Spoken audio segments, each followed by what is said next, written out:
শুধু হাইকোর্টই নয়, আপিল বিভাগের আদেশকেও বৃদ্ধাঙ্গুলি দেখিয়েছেন এমনই একজন ভৈরবের নূর ইঞ্জিনিয়ারিং ওয়ার্কশপের মালিক হাজি ইয়াকুব।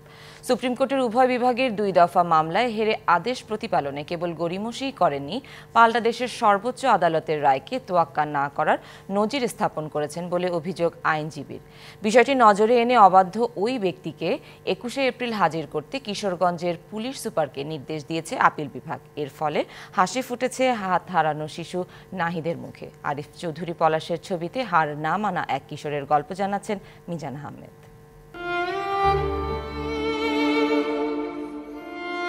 এ বুকচাপা কান্না যেন অক্ষমতার বহিঃপ্রকাশ। এ হাহাকার এক হাত হারানো শিশু নাহিদের।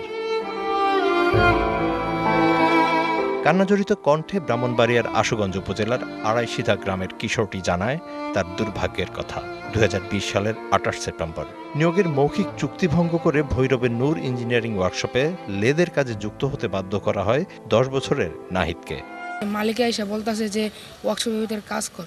পরে বলছি যে না, আমি কাজ করব না, আমি আমার আব্বা মামার এই কাজে দেয় না, আমি এই কাজ করব না। ওর জুম্মন মিস্ত্রি আমার পিঠে হাতুড় দিয়ে বাড়ি মারে। তখন আমি ভয়ে গিয়া যখন মেশিনে কাজ করতে যাই, তখন আমার মেশিনে হাত টাইনা নিয়ে যায়। যে হাত দিয়ে একসময় নাহিদ পড়ালেখার জন্য কলম ধরত, সেই হাত আজ শুধুই স্মৃতি। সে কষ্টের কথা বলতে গিয়ে গড়িয়ে পড়ে চোখের জল। চোখ যেখানে কথা বলে অনিশ্চিত গন্তব্যের। আমি ডান হাত দিয়ে লিখতে পারি না, কলম ধরতে পারি না, আমার খুবই কষ্ট হয় ডান হাত দিয়ে। যখন আমার সামনে আমার বন্ধুরা 2 হাত দিয়ে খেলে, 2 হাত দিয়ে কত কিছু করে, তখন ওইগুলা দেখে আমার খুবই কষ্ট। নাহিদের এই দুর্ঘটনার পেছনের গল্পটাও করুন, যেখানে হারে না শুধুমাত্র বেঁচে থাকার সংগ্রামী জীবন। 2020-এ করোনার লকডাউনে সবকিছু যখন বন্ধ, তখন বাধ্য হয়ে কাজে পাঠানো হয় শিশু নাহিদকে। যেমনটি বলছিলেন পেশায় জুতোর কারিগর নাহিদের বাবা। আমি বাধ্য হয়ে আমার ছেলেটারে ওয়ার্কশপের অফিসে কাজে দিছে, আমাকে বলছে চা পানি আনাবে, আমি এই হিসাবে দিয়েছি, মাসে 2,500 টাকা বেতন দেবে। আমি যদি জানতাম আমার ছেলের দিয়ে লেদের কাজ করাবে, অটো মেশিনের কাজ করাবে, ওয়ার্কশপের কাজ করাবে, আমি না খায় মরে গেলে আমি আমার সন্তানটা কাজে দিতাম না। ছেলের চিকিৎসা ও ন্যায় বিচারের আশায় মায়ের গহনা থেকে শুরু করে বন্ধক রাখা হয় ভিটেমাটি থেকে সবই।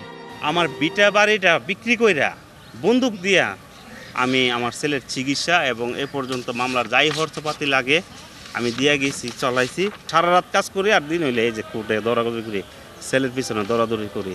আমি বড় কষ্টে আছি। তবে দুর্ঘটনার পর ওয়ার্কশপের মালিক কোনো দায়িত্ব না নিলে হাইকোর্টে রিট করেন নাহিদের বাবা। শুনানি শেষে নাহিদকে 30 লাখ টাকা ক্ষতিপূরণের নির্দেশ দেয় উচ্চ আদালত।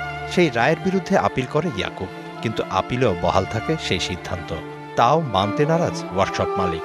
বিষয়টি নজরে আসে আদালতের। অবাধ্য ইয়াকুবকে হাজির করতে পুলিশকে নির্দেশ দেয় আপিল বিভাগ। হাইকোর্টের আদেশ ভ্রুক্ষেপ করে না, আপিল বিভাগের আদেশ ভ্রুক্ষেপ না করে এভাবেও বলেছে যে কোর্টে গেছো, কোর্ট তোমার টাকা দিবে, আমি টাকা দেব না। আদালতের আদেশ মানবে না, শাস্তির বাইরে থাকবে, তা তো হতে পারে না। আমরা এই সাবমিশনের পরে কোর্ট সন্তুষ্ট হয়ে রুল ইস্যু করেছে। কিশোরগঞ্জের এসপিকে নির্দেশ দিয়েছে তার হাজিরটা নিশ্চিত করতে আপিল বিভাগে, যাতে সে 21 তারিখে হাজির থাকে। আইনজীবীদের মতে আইনের শাসন প্রতিষ্ঠায় বিচার বিভাগের উপর জনসাধারণের শ্রদ্ধা ও আস্থা বজায় রাখতে প্রয়োজনে কঠোর হতে হয় সুপ্রিম কোর্টকে। শুধু হাইকোর্ট নয়, আপিল বিভাগের সিদ্ধান্তের প্রতিও শ্রদ্ধা প্রদর্শন করেনি মামলার আসামি। যদিও বলা হয় 18 কোটি মানুষের ন্যায় বিচার প্রাপ্তির শেষ ভরসার জায়গাটি এই সুপ্রিম কোর্ট। আর তাই আদালতের ভাবমূর্তি রক্ষার স্বার্থেই আলোচিত এই মামলার চূড়ান্ত সিদ্ধান্তে কঠোর একটি সাজা দেওয়ার প্রত্যাশা করেছে বিচারপ্রার্থীরা, যাতে ভবিষ্যতে কেউ আর আদালতের প্রতি অবজ্ঞা প্রদর্শনের দুঃসাহস না করে। Mizan Ahmed, DBC news, Dhaka.